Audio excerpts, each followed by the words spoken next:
Bonjour et bienvenue dans cette nouvelle vidéo de latin. Aujourd'hui, nous allons découvrir la troisième déclinaison. Et tout d'abord, on va se demander comment on reconnaît les noms de la troisième déclinaison.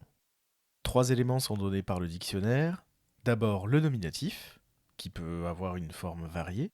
Ensuite, le génitif qui est en is et qui sera essentiel pour reconnaître le radical. Puis le genre, comme pour tous les autres noms, donc masculin, féminin ou neutre. On prend l'exemple kiwis, kiwis, le citoyen. Là, on observe une terminaison en is au nominatif, mais on verra à quel point le nominatif peut être varié. La question se pose sur la reconnaissance des modèles de la troisième déclinaison. Il va falloir différencier deux modèles principaux pour la troisième déclinaison, donc deux grandes catégories qui servent de modèle de déclinaison à chacun des noms. On parle des noms imparisyllabiques, ou des radicaux en consonne, et des noms parisyllabiques, ou des radicaux en voyelles.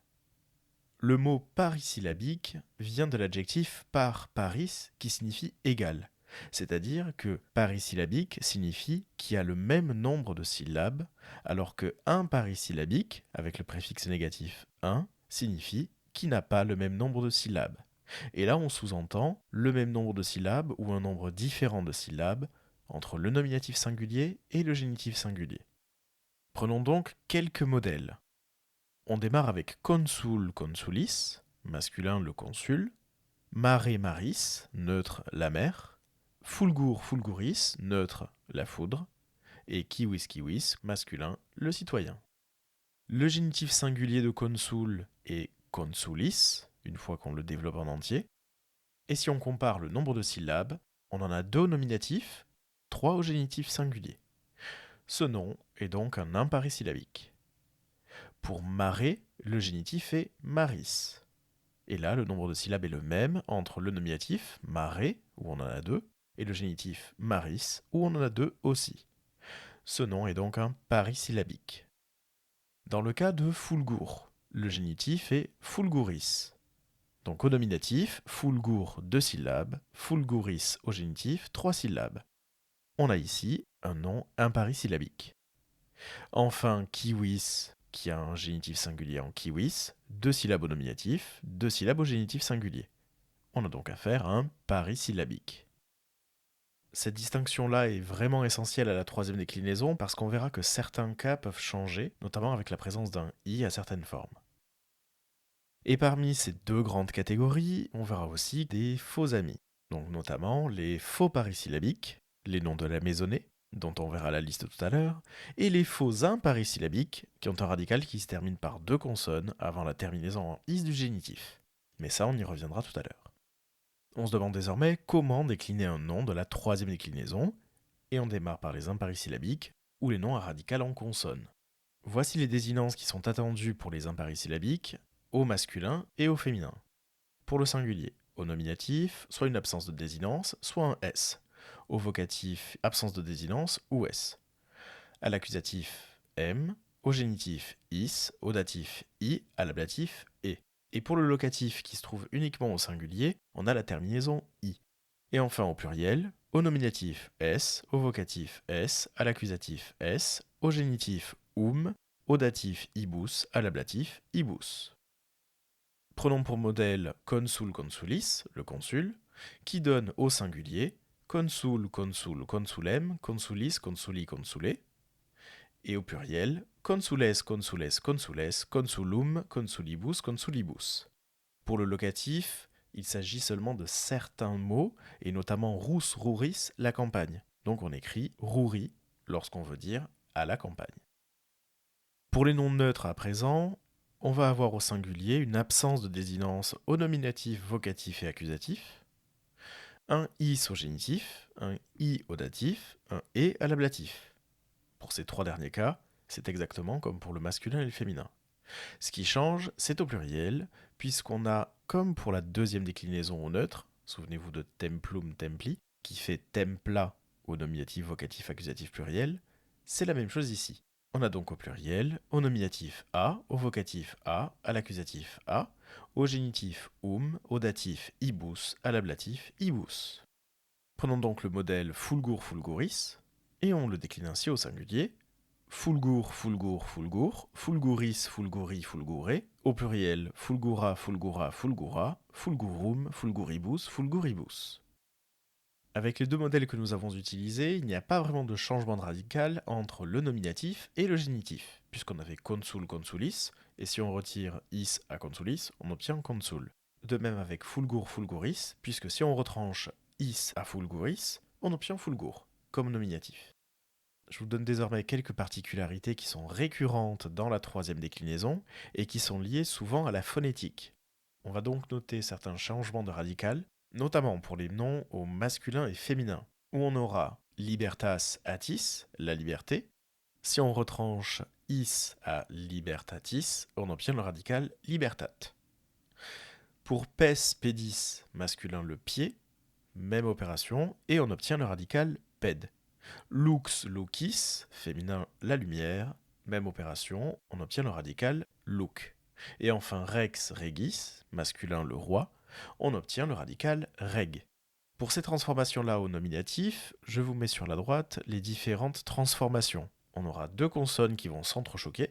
Le T suivi d'un S donne un S, comme pour le D devant un S. On va appeler ça une assimilation.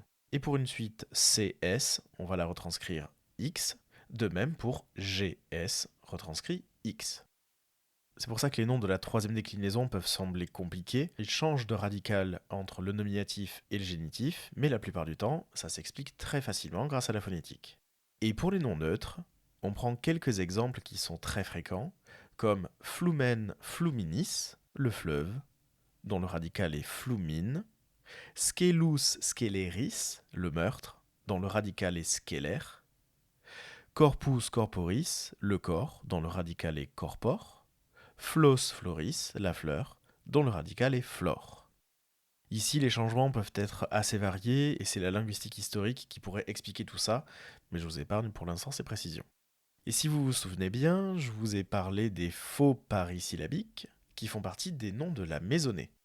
Voici la liste des noms qui vont se décliner sur les impérisyllabiques, avec pater patris, le père, mater matris, la mère, frater fratris, le frère, juvenis juvenis, le jeune homme, senex senis, le vieillard, canis canis, le chien, parentes parentum, qui est au pluriel, les parents. Et là, il faut noter que soror sororis, la sœur, est déjà un impérisyllabique. Donc, on ne se pose même pas de questions. Continuons notre parcours dans la troisième déclinaison avec les noms parisyllabiques. Et on démarre par les désinences, qui sont celles-ci au singulier, au nominatif is, au vocatif is, à l'accusatif m, au génitif is, au datif i, à l'ablatif e. Au pluriel, au nominatif s, au vocatif s, à l'accusatif s et souvent même is, au génitif ium, au datif ibus, à l'ablatif ibus. Ce qu'il faut repérer surtout, c'est le génitif pluriel en ium. Et on obtient donc pour le modèle des masculins et féminins kiwis kiwis, le citoyen, qui se décline au singulier kiwis kiwis kiwem, kiwis kiwi kiwe, et au pluriel kiwes kiwes kiwes ou kiwis, kiwium kiwibus kiwibus. Et désormais pour les noms neutres parisyllabiques, on aura les terminaisons suivantes au singulier, au nominatif et, au vocatif et, à l'accusatif et, au génitif is, au datif i, à l'ablatif i. On repère tout de suite que l'ablatif des noms parisyllabiques neutres est en i. Au pluriel, nominatif ia, vocatif ia, accusatif ia, génitif ium, datif ibus, ablatif ibus. À travers à la fois le masculin-féminin et le neutre, on repère bien que c'est une déclinaison pour laquelle les noms ont un radical qui se termine en i, puisqu'il est présent à quasiment tous les cas. Déclinons alors le modèle mare maris, qui nous donne au singulier mare mare mare, maris mari mari, maria maria maria, marium maribus maribus. Et là, dans les terminaisons, on observe et on retient bien Marie à l'ablatif singulier, Maria au nominatif vocatif accusatif pluriel et Marium au génitif pluriel. Se déclinent sur les noms parisyllabiques ceux qu'on a appelés les faux imparisyllabiques, c'est-à-dire tous les noms qui vont avoir leur radical qui se termine par deux consonnes. C'est le cas pour urbs urbis, la ville, qui est un nom relativement fréquent puisque c'est le nom de Rome, dont le radical va être urbe. Pour mens mentis, l'esprit, on va avoir un radical en ment.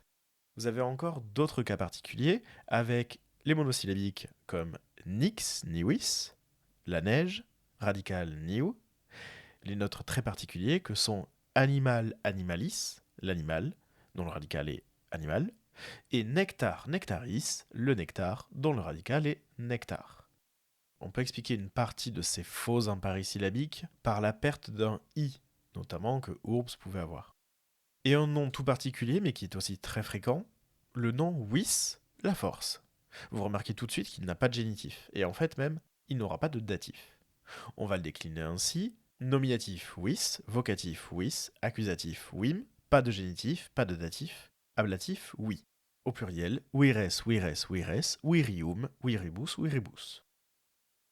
On va utiliser les terminaisons et même les modèles de la troisième déclinaison pour décliner tout d'abord les adjectifs de la deuxième classe, ceux qui se présentent souvent en is et ou en is dans les lexiques, le comparatif de supériorité des adjectifs, par exemple melior, les participes présents en ens, entis, qu'on reconnaît d'ailleurs avec ce suffixe nt très caractéristique. En bref, ce qu'il faut retenir de la troisième déclinaison, on reconnaît les noms de la troisième déclinaison grâce au génitif singulier en is. Cette déclinaison comprend des noms masculins, féminins et neutres, et le modèle est essentiel pour le décliner. Il faut bien différencier les parisyllabiques des imparisyllabiques. Les désinences dépendent du modèle de déclinaison qu'il faut encore et toujours bien différencier. Et la troisième déclinaison sert de modèle pour les adjectifs de la seconde classe, les participes présents et les comparatifs de supériorité. Voilà, j'espère que vous avez tout compris sur la troisième déclinaison. On se retrouve bientôt pour une nouvelle vidéo.